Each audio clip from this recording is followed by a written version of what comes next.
We use money every day, from paying for petty to large expenses.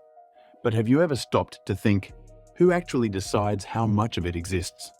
Who has the power to print it? And more importantly, who pays for it? It's easy to assume that governments can just fire up the printing presses whenever they need cash. But the truth is far more complex. Printing money isn't just about running machines and rolling out fresh bills. It's about control, power, and economic stability. And here's where things get interesting. Most of the money in circulation isn't even physically printed. It exists digitally, created by central banks and commercial banks through a system that's both incredibly structured and, at times, mind-bogglingly fragile. But before we dive into how this process works, let's break down a question you might not have thought about. Who actually foots the bill for all this money being made? In the United States, the Bureau of Engraving and Printing produces roughly $200 billion worth of new paper money annually. When you hear printing money, you probably picture government agencies churning out crisp new bills. But in reality, the actual printing of money is just a tiny fraction of how money is created. In most countries, it's the central bank, like the Federal Reserve in the US or the European Central Bank in the Eurozone, that controls the money supply. But here's a twist. Central banks don't physically print money themselves. That job falls to government agencies like the Bureau of Engraving and Printing in the US, which works under the Treasury Department. So the Fed makes the decision on how much money should be added to the economy, but they don't physically print a single bill. Instead, they place an order with the Treasury, which produces the actual currency. Now, why does the central bank get to decide how much money to create? Because money isn't just a tool for transactions, it's a tool for economic stability. Printing too much can lead to inflation, where prices skyrocket and the value of money plummets. Too little, and you risk economic stagnation, where businesses can't grow, people lose jobs, and the economy slows down. That's why central banks don't just print money on a whim. They analyze economic indicators, interest rates, and inflation trends before making any decisions. And when they do decide to create more money, they often do it in a way that has nothing to do with physical cash, through a system called monetary policy. Monetary policy is where things get really interesting.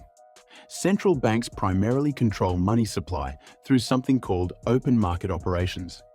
Instead of printing cash, they create money digitally and inject it into the economy by buying government bonds from commercial banks. In return, these banks get new reserves, which allows them to lend more money to businesses and consumers. This is how most new money enters circulation, through the banking system, not through printing presses.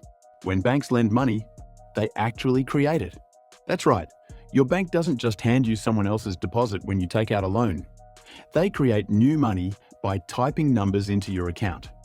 This process, known as fractional reserve banking, means that the vast majority of money in the economy is digital, not physical. But let's go back to the cost of printing actual cash. Who pays for it? This is where it gets even more interesting. Printing money isn't free.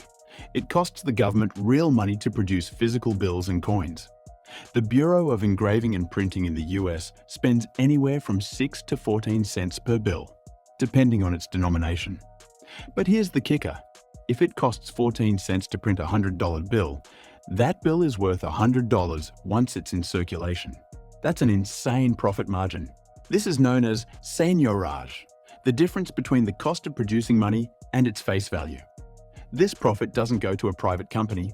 It benefits the government and helps reduce deficits. However, not all money is profit.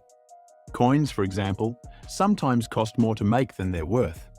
A penny costs about 2.72 cents to produce, which means the government actually loses money on every penny it mints. Same with nickels, which cost over 8 cents to produce. So why not just stop making pennies and nickels?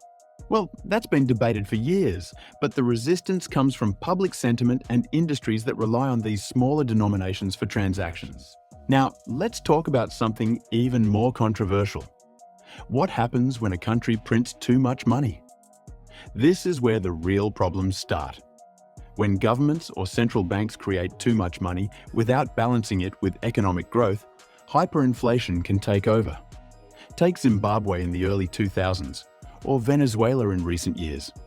Zimbabwe's government printed so much money that inflation hit 89.7 sextillion% at its peak. That's 89 followed by 21 zeros. People were carrying wheelbarrows full of cash just to buy bread. In Venezuela, inflation got so bad that stacks of money were worth less than toilet paper.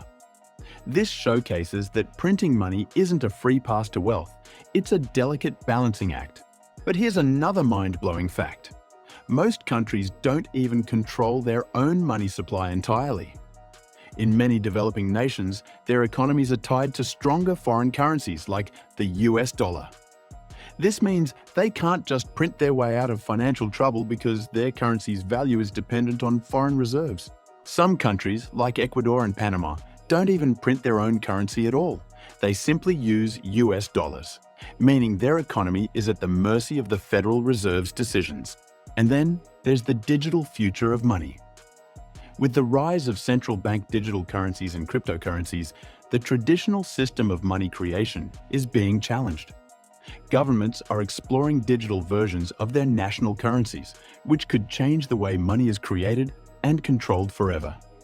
If central banks issue digital dollars or digital euros directly to people, will commercial banks lose their power to create money through loans? And what happens when decentralized cryptocurrencies like Bitcoin challenge the government's monopoly on money creation? These are questions financial experts are still debating. So, a dollar bill is not just a piece of paper. It's a carefully controlled tool of economic power, created through a mix of government printing, digital banking, and monetary policy. The decision to print money isn't just about running machines. It's about keeping economies stable, controlling inflation, and maintaining trust in the system. And while it might seem like governments can just print their way out of debt, history has shown that too much money can be just as dangerous as too little. So who really decides and pays to print money? It's a web of central banks, government agencies, and economic forces working together, sometimes smoothly, sometimes disastrously. And in the end, the real cost of money isn't in the ink and paper, it's in the balance between growth, inflation, and stability. If you found this video insightful and learned something new about how money is really created, make sure to hit that like button. It helps more people discover this content. And if you enjoy deep dives into the hidden forces shaping our world, subscribe and turn on notifications so you never miss a new upload. Got thoughts, questions, or even a conspiracy theory about money printing? Drop a comment below. We'd love to hear what you think. Thanks for watching, and we'll see you in the next one.